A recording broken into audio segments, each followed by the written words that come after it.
Hello, everyone. We will be starting the webinar in 2 minutes.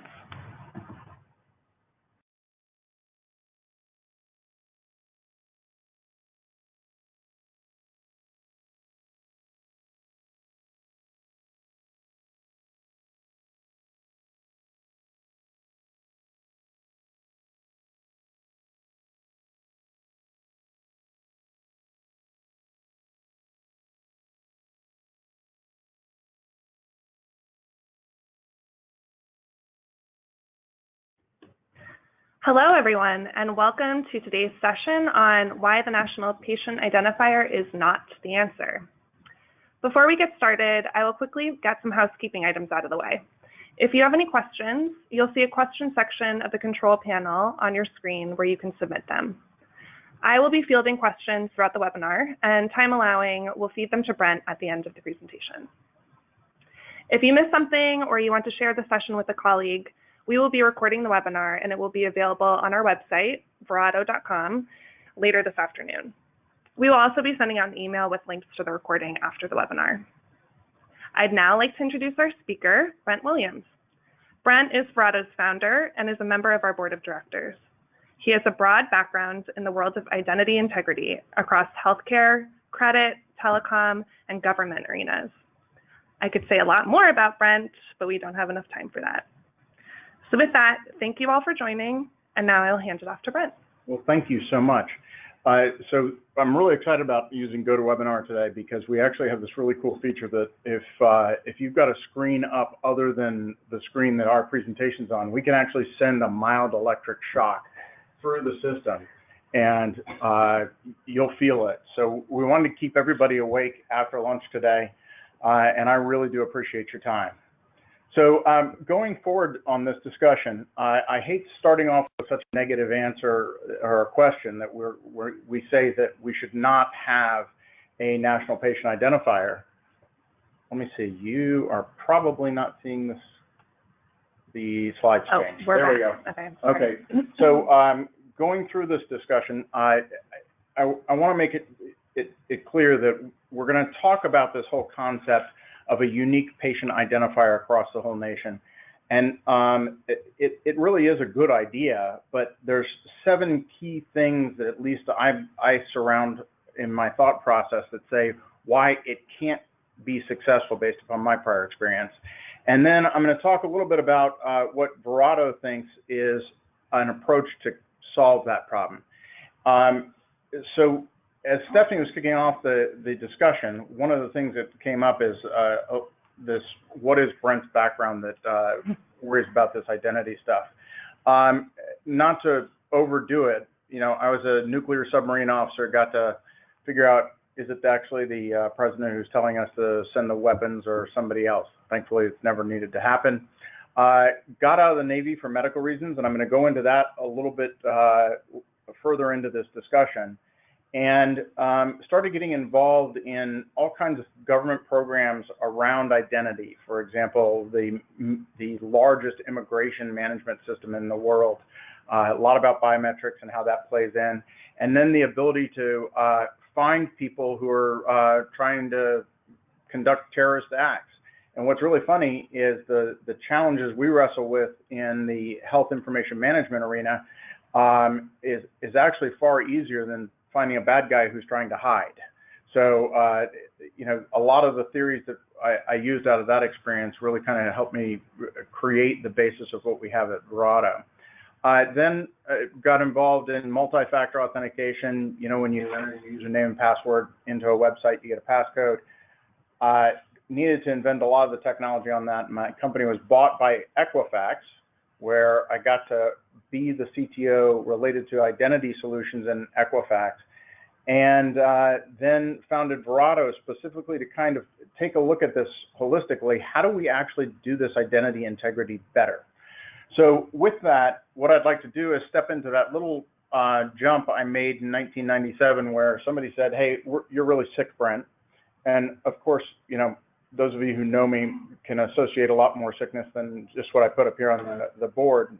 But the point is that we have, I have a whole series of different autoimmune diseases that have my medical information lying around in databases from the Navy to the VA to 20 different hospitals where I live currently, and then many other hospitals that I've either seen because I've fallen off the side of a cliff or on vacation got stung by a jellyfish or something along those lines. So I am a victim of this system as much as I am a proponent for solutions in that process. So when I'm trying to think about how I really want to get towards the ultimate outcome of this solution as HIM practitioners, it's all about improving the outcome. So what you saw there in that animation was this whole idea that for every individual, we want to assemble this complex set of data across multiple different practitioners. And you notice you've got red, orange, green, and some other color of green. And both of those, in those instances, what we're talking about is there's information elements that we need to pull together to create a better longitudinal view of the patient. And you'll notice that not only am I talking about the traditional claims and diagnostic information that occurs in the practitioner's offices, but also lab results, PACS. I know one of the national lab systems has 7 different versions of my names across the same address, and I can't even figure out how that happens. And then also taking a look at biographic and other non-individual things like where have you lived? Did you serve in the military in Iraq? Why would that then contribute to a different outcome to one treatment or another? So in assembling those records, almost all of you that I've been able to see on the call are folks that have dealt with this challenge within an enterprise. And you already know it's hard. It's when you're trying to deal with claim systems, payment systems, medical practitioner systems, then you acquire a new hospital and they bring their EHR into the platform. Just doing it within an enterprise is very, very hard. But going back to that original slide where I talked about assembling that longitudinal view, the longitudinal view is much more than just within a single enterprise, a single hospital, even a health system like Kaiser or United Healthcare that's got an end-to-end care mechanism for you. So that problem of matching identities becomes exponentially more difficult when you're trying to find those records across organizations. And if you've been in this as long as I've been dealing with it, whether it's the NHIN or FHIR or IHE protocols, all of them kick off with this process of, I'm looking for Brent Williams' data in some other organization. And the other organization has to figure out, do I have Brent Williams? And, oh, by the way, I don't want a false positive and send you Brad Williams' data.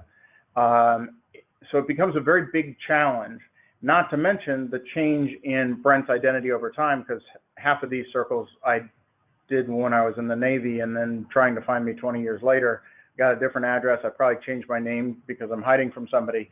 And, that creates even more difficult challenges. So what does that mean that we get out of this concept of a national patient identifier? So if you look at the assembly of this longitudinal record, in the end, what we use is your biographic data, traditionally name, address, date of birth, and sex. And then we might also use anything from SSN, your social security number, to medical record number, insurance ID. And the funny part about it is every one of those institutions has a different one of those things to call you by. So we ended up trying to solve the problem while we're also making the problem harder and trying to find the key on locating who those people are. And oh, by the way, the key changes. So my address will change, and we even have instances where we see people's sex change. And finding the data in those particular instances becomes very, very difficult. So when you see that, we take a look at this, we call this a Tinkertoy chart. And we take a look at the human who's in the center here, and we look at how their demographic data changes over time. It is notoriously dirty. You've got an SSN, we're going to give you some stats here in a few seconds. SSNs get entered incorrectly so many times it would shock you. birth dates are sometimes interpreted differently for immigrants than they are inside traditional U.S. systems. Your addresses definitively change. Emails can be typed in incorrectly. You got married, change your name. So there are natural variations in identities and then non-natural variations in identities.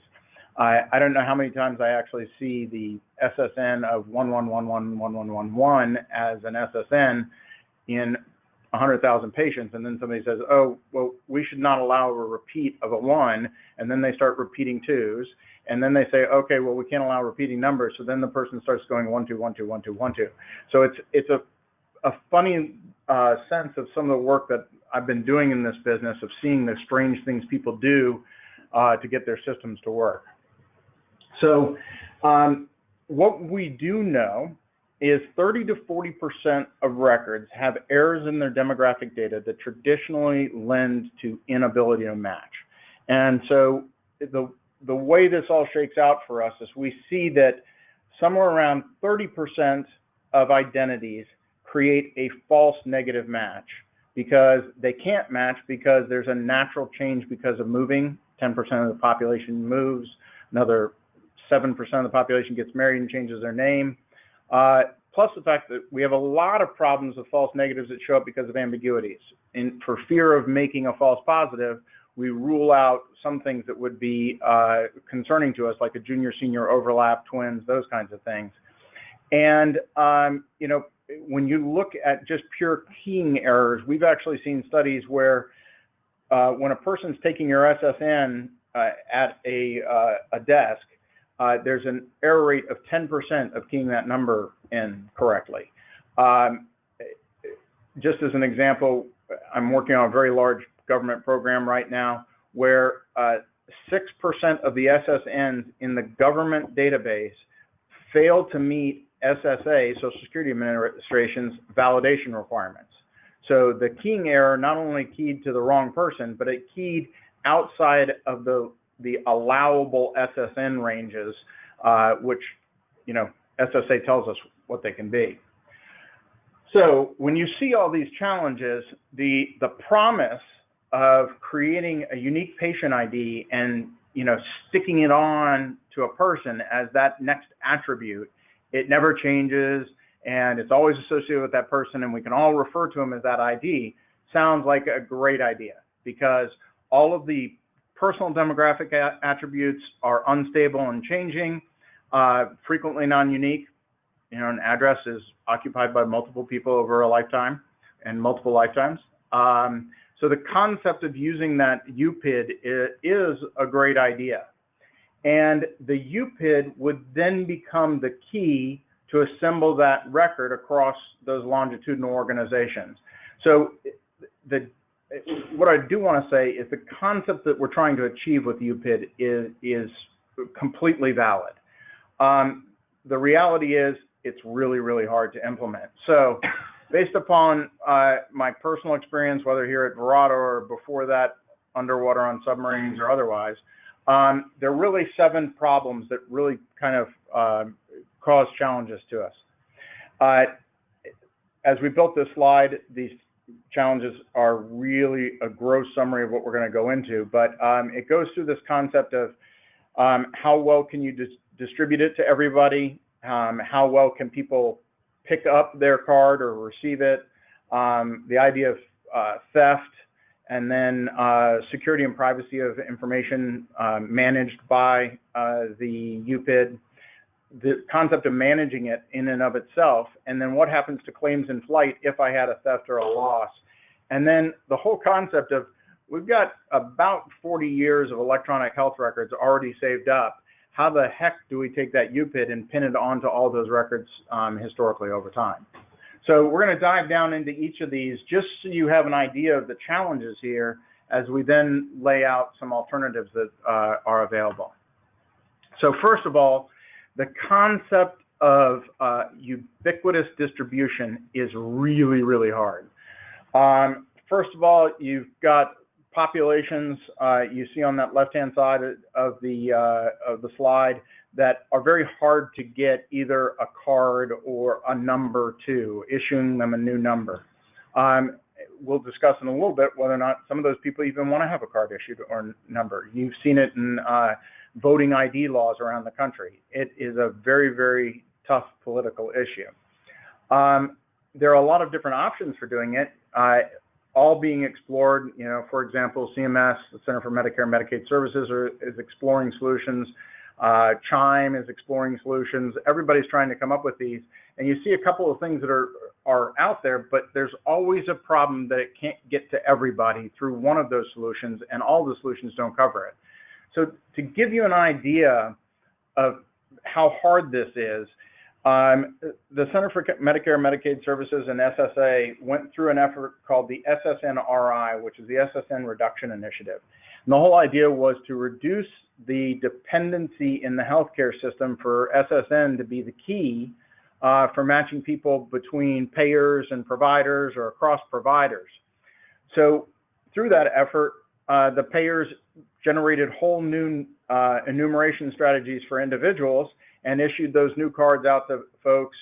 And all well and good, they could theoretically get rid of the SSN at that point. And then along comes the Affordable Care Act. And what did we do in the Affordable Care Act? We made IRS the primary enforcement arm of ACA.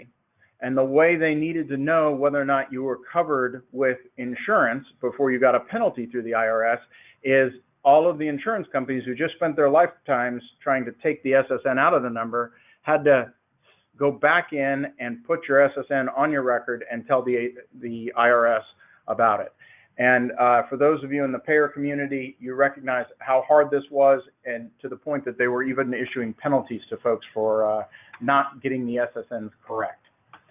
At the same time, as we're talking about distribution, a slightly different twist on that is the concept of acquisition.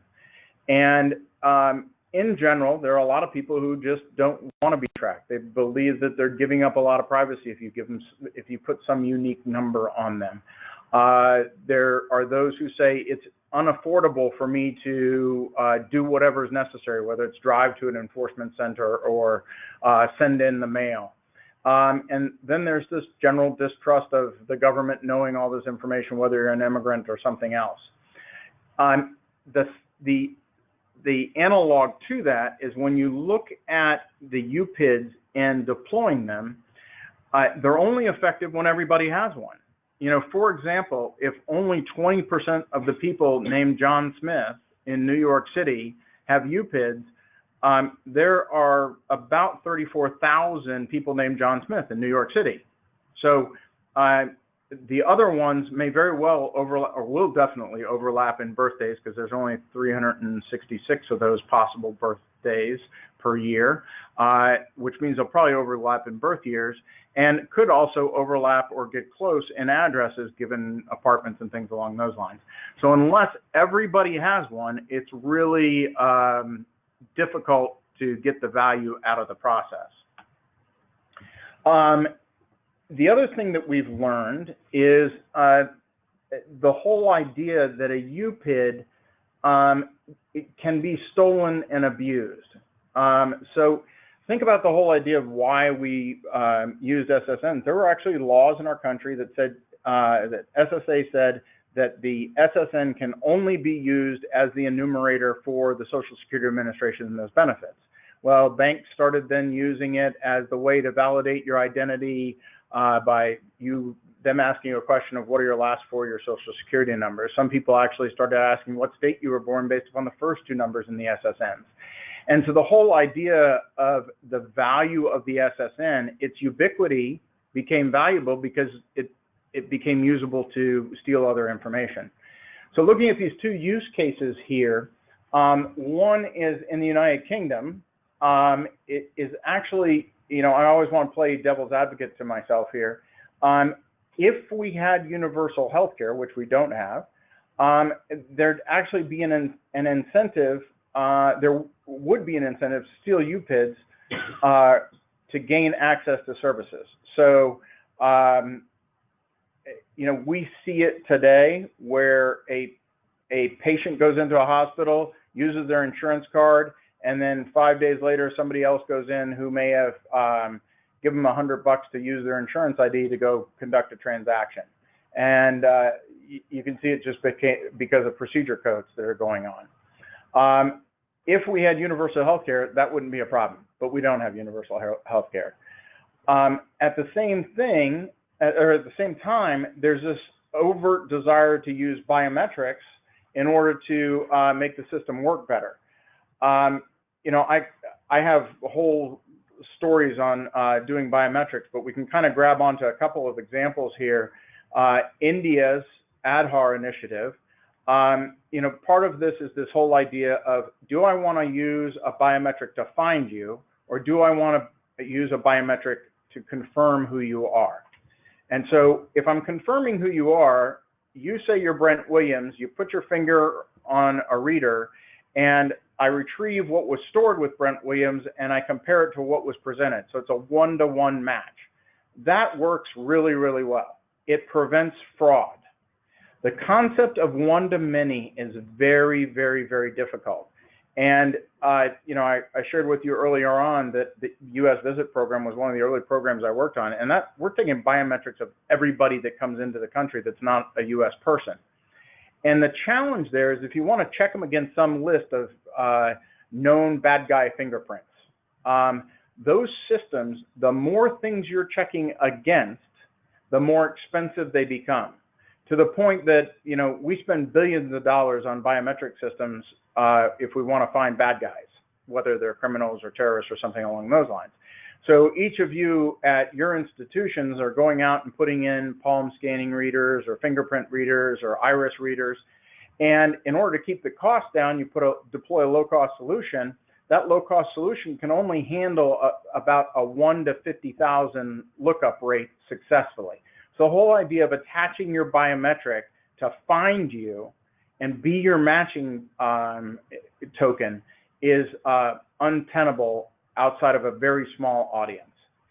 So what does that really mean is that UPIDs can never really be both secure and easy to use. So let's give an example. In the paradigm of easy to use, I'd come up with something that looks remarkably like an SSN, might have a letter stuck at the front of it, but it's easy for me to remember. So I don't have to carry around my card. I can speak it, and therefore it is mine. Well, the challenge is, one, the manual entry errors of somebody typing something like that in is a problem. And then secondly, the theft of that, if I can memorize it, somebody else can memorize it. Alternatively, but the nice part about the short, simple one is I don't need some complex, expensive equipment to carry around that has this kind of a number in it. So at the high end of security, you might think smart cards or USB tokens that you carry around with you, and they have this gigantic hexadecimal, digitally signed, umpty frats number that there's no way you could remember it. But now I've actually got a fairly substantial difficulty of even using it the one time that it's presented, but then the whole challenge of, is it lost? How do I make sure I use the same one? So this compare and contrast of security and ease of use really shows you that what kind of unique patient ID could I personally, or could we use as a nation, and what are the ups and downsides of that? So that becomes pretty evident on the next two vulnerabilities that are in the system. The first one, managing UPIDs, is massively complex. So let's just use these Medicare cards here that we've talked about. The Center for Medicare and Medicaid Services has tremendous issues with how, if somebody tells me they've lost their system, their Medicare card, the real issue becomes how do I then get a new Medicare card? And Medicare wants to send it to your address to make sure nobody else gets it. Well, there are a lot of people who have multiple addresses, especially in the Medicare population. And in the Medicaid population, you're not even sure of somebody's address because they've got to change that frequently. Then there's the question is, who's the authority who actually attaches and updates demographics assigned to that particular number that's there? So when do you change your name? Who do you have to go to? Do you go to the police? Do you go to some state authority? Do you just go to a doctor in order to do that? So now that being said, the concept of reissuing an ID becomes particularly difficult when there are already claims in flight. So think of the process that we deal with right now, where many practitioners will record somebody's identifier and then submit it to your friendly payer, and then your payer sends back a letter 30 days later that prevents you from being able to work with the system, and whether it's a resubmit or something like that. Then we're 45 days on payment, 60 days, 90 days on payment. And the biggest challenge there is somewhere in there, some subset of the population is actually going to lose that identity. As such, the whole concept of how do I issue a new ID and there be a state where both IDs are completely valid, when I was also saying that the first ID was stolen or lost. So it becomes very challenging in order to manage the process while saying two things could be right at a given time, and one of them we know is expiring. So the whole idea of valid when submitted before this date but not after that date becomes critical. The last piece of this is this whole idea that you would have limited capability to have retroactivity. And now if you look along this slide that we've created here, we know as health information managers that there's an existing 8 to 12% duplication rate within those health systems. I've actually found that it's a little bit higher than that because you don't even know what you don't know. But we tend to hang out in that average of 10% range. This particular person is the same person who changes throughout time. They've changed their phone number, they changed their address, their date of birth gets entered incorrectly 1 or 2 times, and they've gotten married and they've changed their last name. So even within that set, I might have matches across those, might not have matches, and we got natural dupes. Now I've got to go back to the old records and attach this UPID from today back to those old records, and I don't have enough matching efficiency to go back and pull that data in order to get that UPID corrected.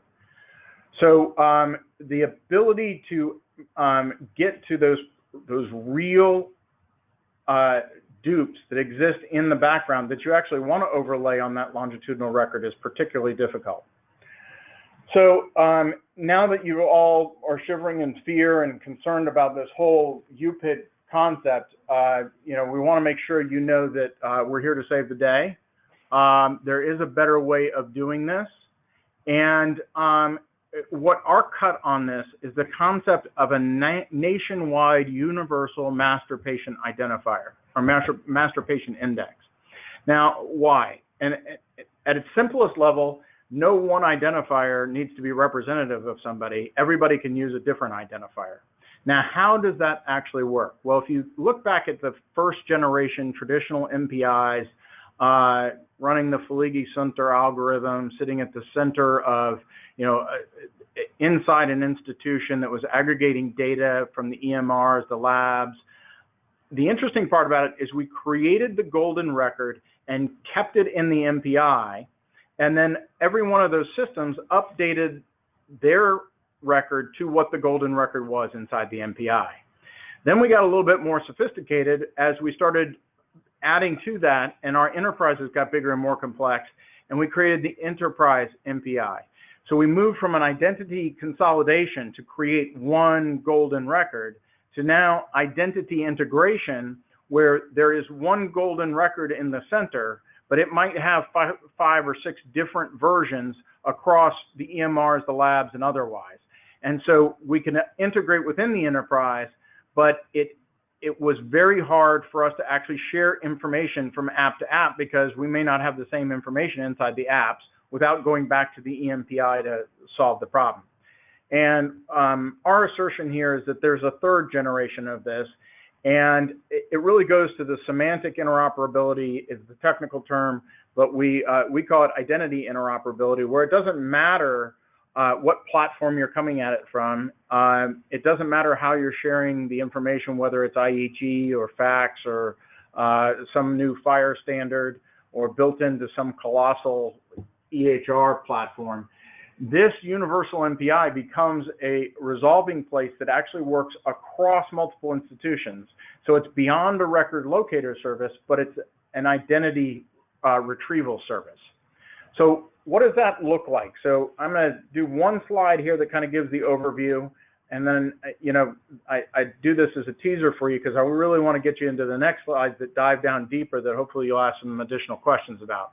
So a Universal NPI starts with a pre-populated reference database of what we think is the plurality of all of the individuals in the country, in the United States.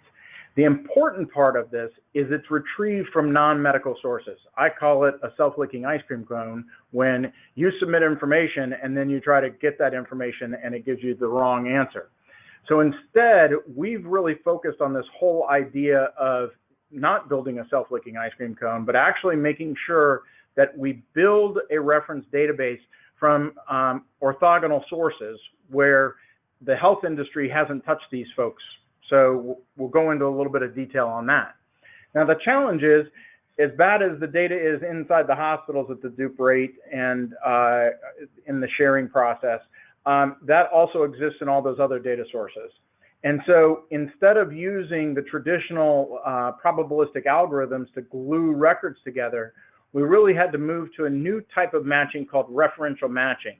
And the goal was an artificial intuition process where a computer could intuit the fact that these records overlap because of a broader set of data. So if I know that there's a Jeffrey Brent Williams with this date of birth and this SSN, and then I get another Jeffrey Brent Williams with a different date of birth and the same SSN, now I'm starting to get concerned if there's a junior out there. And, I come out of DOD, for the longest time in the Department of Defense, all of the records were keyed to the sponsor's social security number. So date of birth was the only way to differentiate between them. You had no idea if you had a junior or senior. But once we start and have this referential database, we actually know what everybody's SSN is. We know what everybody's birth date is to a large extent. And so consequently, we can ask the question of, is that the dad's SSN stuck on the kid's record? Or is this the dad with an errored birth date? And those questions can't be answered in a probabilistic matching solution. So you need a referential matching architecture, a referential matching solution that replaces the human intuition that many of us do by hand in our HIM jobs. The last piece of it is, boy, deploying a traditional MPI is really, really hard. And we wanted to find a way to say, we can do this in a cloud. There's only one reference database, so not everybody has to have their reference database. And it's got very easy APIs to integrate to where you push records to it and get them back.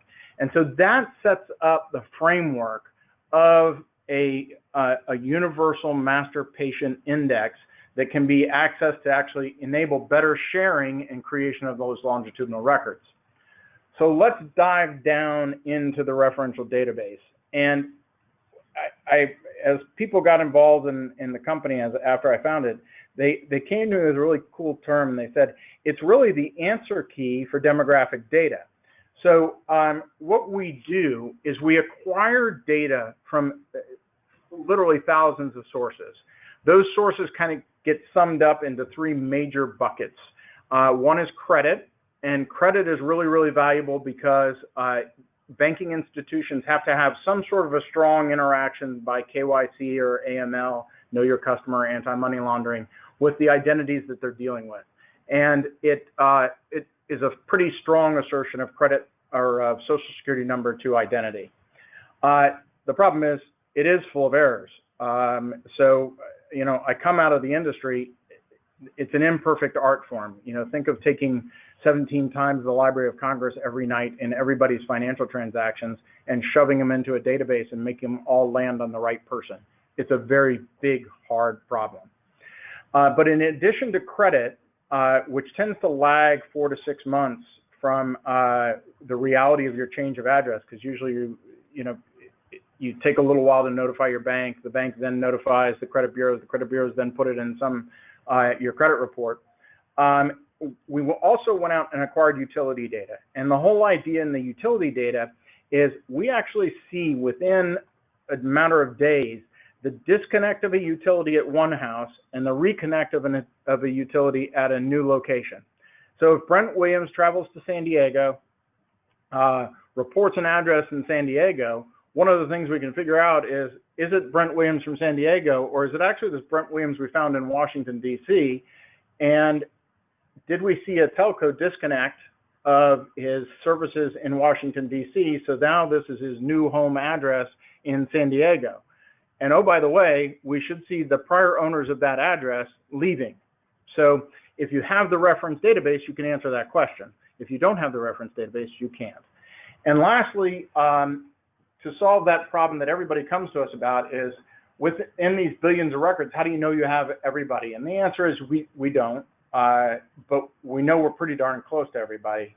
And what we did is acquire also a set of government and legal records, everything from bankruptcies to liens to judgments to, tax records, property records, which provide identity data. Again, we're not carrying around that somebody's got their bankruptcy data in there, but it's more that the identity did belong to this address and a transaction occurred, so the person's probably still alive. And we've aggregated all that data, and the magic of it is that we've applied those intuition-based algorithms that say the data that this person who's floating out here couldn't have been born in 1978. They didn't come into the system at 35 years old unless they're in the witness protection program. So who can we logically go after in the database who stopped existing at 35 years old and may have gotten married, had a name change, and lo and behold, we find, hey, the SSN is one digit apart and the birth date is a Levenstein 2 swap, if you're familiar with that concept. And so we put literally hundreds of thousands of hours into the data science to prove that these algorithms work. And luckily, we have lots of customers who actually see the benefit of that today. And what we're dealing with now is over 350 million identities, 330 years of history of addresses, even SSN changes, name changes, and we get millions upon millions of updates per month to keep this up to date.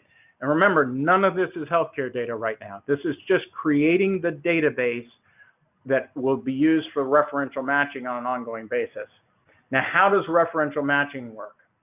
So anybody who's used a probabilistic algorithm, there's a lot of products out there that start with the letter I that are pretty famous in the industry. Some other tools that are free that are also out there. But the whole idea that Mr. Green Ball right in the middle of database A and database B is the same person. But to go back to the Tinkertoy analogy that I showed you at the beginning of this presentation, we've got some attributes that are different. So name change, date of birth incorrect, SSN different, address different. We might have some overlap. And when we try to bang these two up against each other to see if they're the same person, there's a collision in the time-space continuum and they don't overlap. And so we come back with a false negative. They don't match. Well, the way that Verato tackled this was with this concept of referential matching. And so what you see is the referential database in the middle of the green ball guy. And the green ball guy, when I bring in data from A, it overlaps with our history of that person. And when I bring in data from B, it overlaps with the history of the person.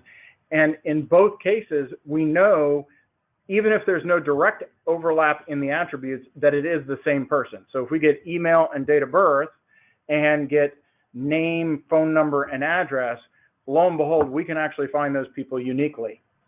You know, my other famous person in the United States is there's a Joaquim Schmuckatelli. There's only one Joaquim Schmuckatelli in the United States, so I don't care what his address is. Until I see the junior born, we know who he is no matter where he lives, unless some of you steal that name and use it to go get credit. and we'll find you and hunt you down then.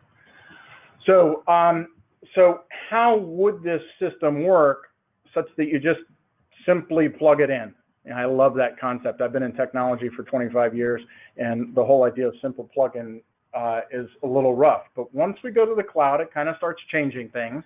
And so what we do first is take the data in each of the platforms where you have patient data, and we match them to their universal identities.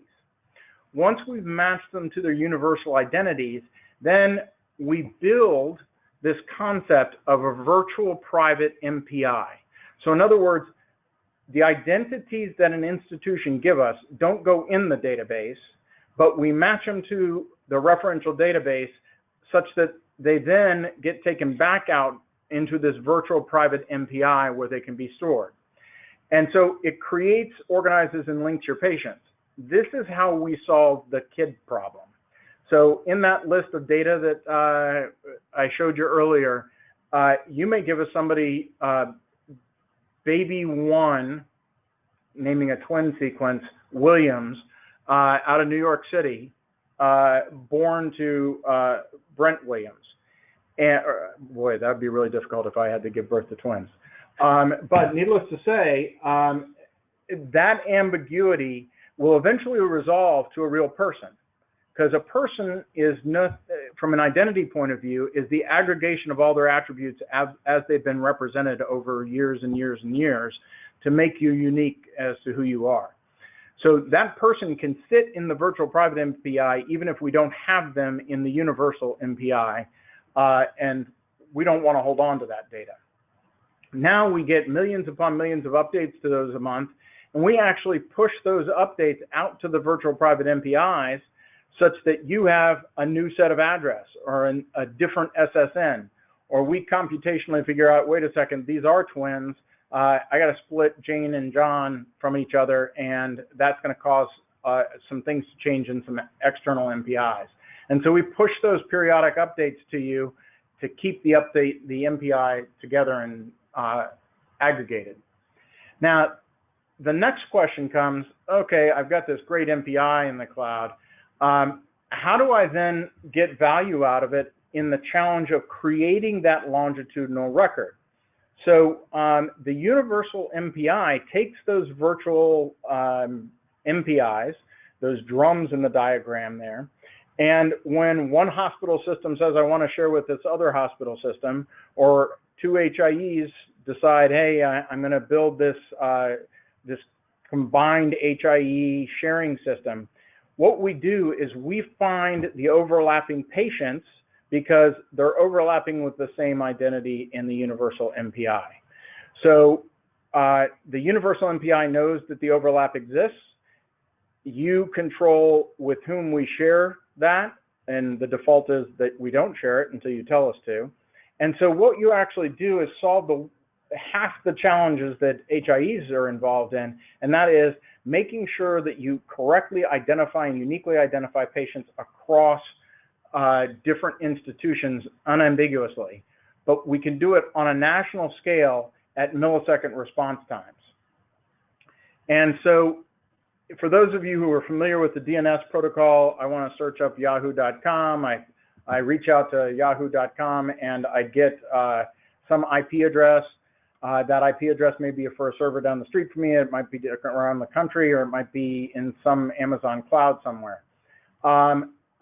That service of being able to find the right person is the same thing. It's trying to find the right server. And oh, by the way, I might call that server something different if I'm coming at you from a different direction. And so you look at hospital system 1 there, they have the driver's license for Jane Smith and her date of birth, whereas a payer has the name and an address and insurance ID. And whenever they need to share information, we resolve with the Universal MPI what the other organization calls the person, so we're sure that you're talking about the same person, organization to organization. So where sharing has been enabled, that is solved like a DNS system for identities. So you always end the slide saying, you know, or a presentation saying all those things that I said were problems are no longer problems. So we signify that with check marks.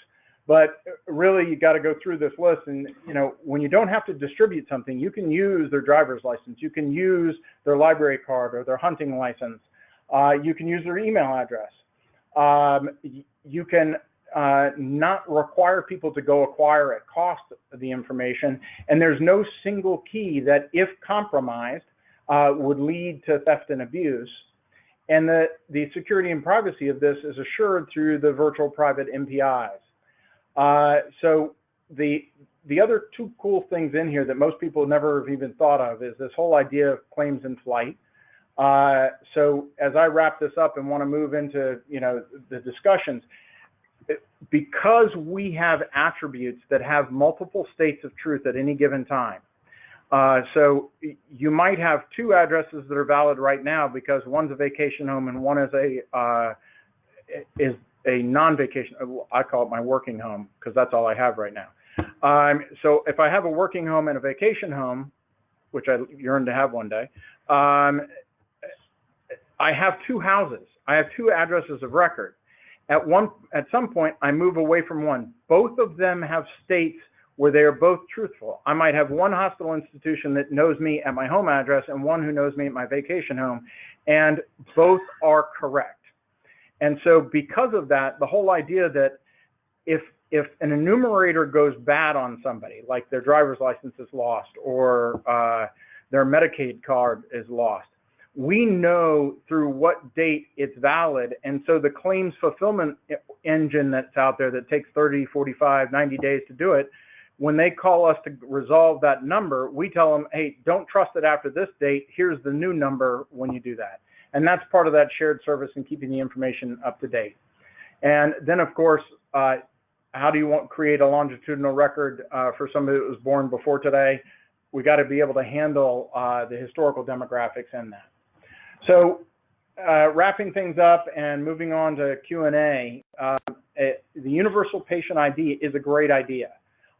There are challenges to it. I hope you've learned something about those challenges today. I have a team of people here who beat me senselessly because I love talking about those in hour-long increments in and of themselves.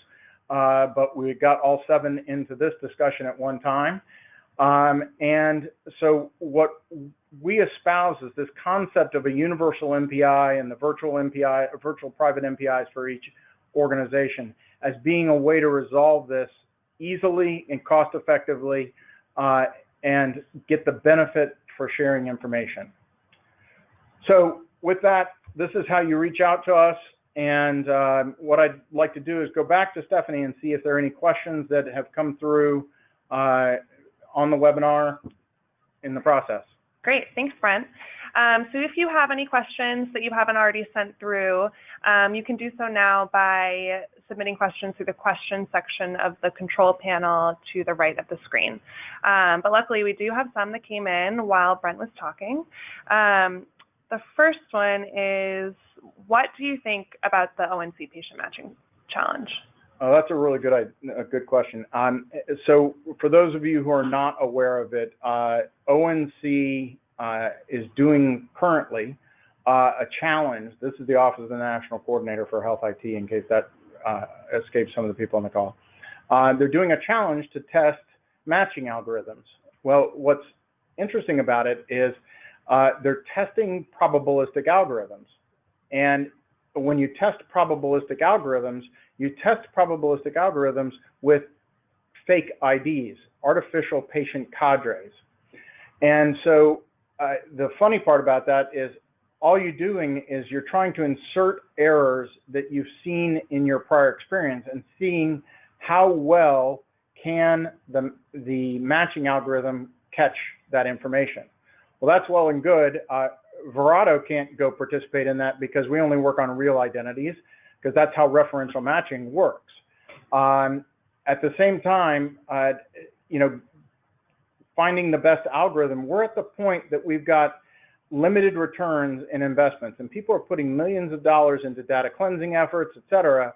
And we're, for those of you who are a little geeky like I am, we're now like asymptotic to the maximum amount of correct rate we can get out of the traditional matching algorithms, and the rest of it you're handling manually or end up as dupes that you don't even know exist.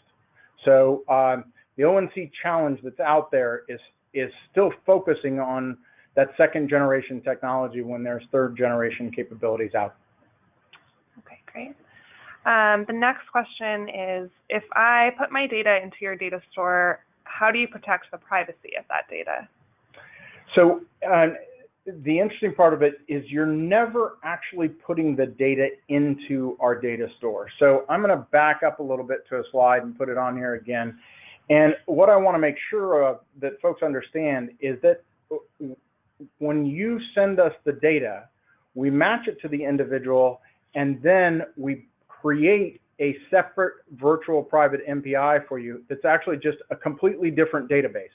It's not, we're not putting the people in our reference database.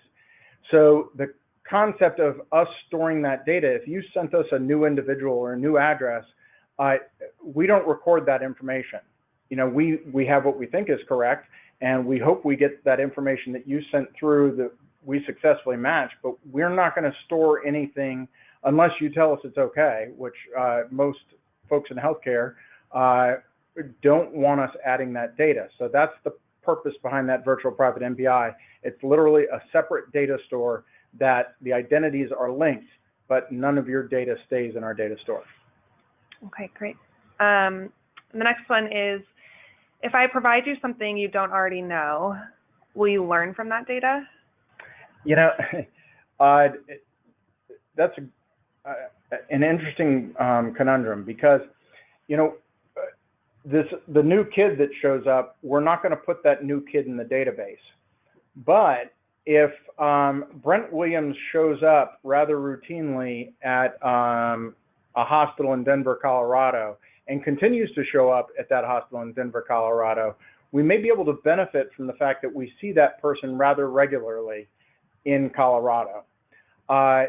So when we engage with our healthcare clients, we offer them the ability to not share the information, but allow us to keep track of the fact that we're seeing normal behavior around that identity. So it benefits both them and other folks. But we don't record anything new that we didn't already know. And again, this is optional for our customers. They can say, don't learn from it, or do learn from it. Okay. This one's interesting. How do you know if you're right? Well, if I'm doing it, I'm always assuming it's not right. But what's interesting about the referential database is the whole idea that one is we think we've built a solution that has almost everybody in it.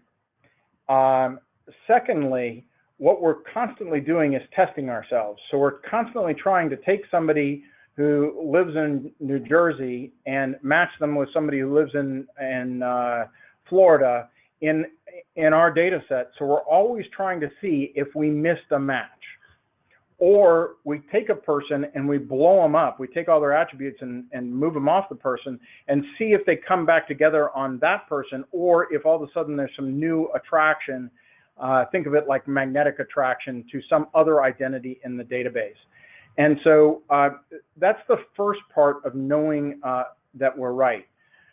But the other part of it, I think I covered a piece of it, and I want to make sure folks get it, is the question of what is right is very, very difficult. And we learned this with our first clients in Southern California, is one hospital says that your identity in their system is based upon the California state driver's license, and another hospital that performs transgendered surgeries actually takes what's called self-assertion, is that if I say my name is Sally, my name is Sally. And so when they tried to match records, we'd be matching Sally Smith with Christopher Jones. And, you know, frequently in those cases, you know, there's no phone number match, there's no email match. So not even an address match. Might be an SSN, but some people change their SSN if they go through that surgery. So the end result of this was that we had one institution that was claiming that we were matching people that didn't match. And, you know, 3 seconds of analysis on our end said that we were pretty smart by creating an algorithm that didn't insist upon girls being girls and boys being boys all the time, because the data is wrong from many sources, and the data changes over time. So we absorb multiple states of truth for correctness. Anything else? Okay, great. It looks like we have time for just one more. How does the Universal NPI handle all the transaction load of all of these different institutions across the country? So, you know, that was pretty critical of the way that we have kind of moved to the cloud and made this a web services accessible platform. When you look at the traditional MPI that goes inside an enterprise, it reaches a hardware software scalability limit in terms of the numbers of queries it can handle at any given minute, and then builds up a gigantic manual queue behind it, for those of you who have experience with that. When we've moved into the cloud and we built this referential database, which literally has trillions of lines of data that form it, we got really good at doing that fast. And so as we bring new customers on and we scale, we're not only scaling to handle load variations during the day, but we're also scaling to handle load variations just due to sheer customer growth and commitments to running mission critical applications for folks. So moving to the cloud has been a real asset to our company, and kind of sets the center of how we're able to not only handle the load we have today, but be sure that we can handle it into the future. So thank you very much for organizing this.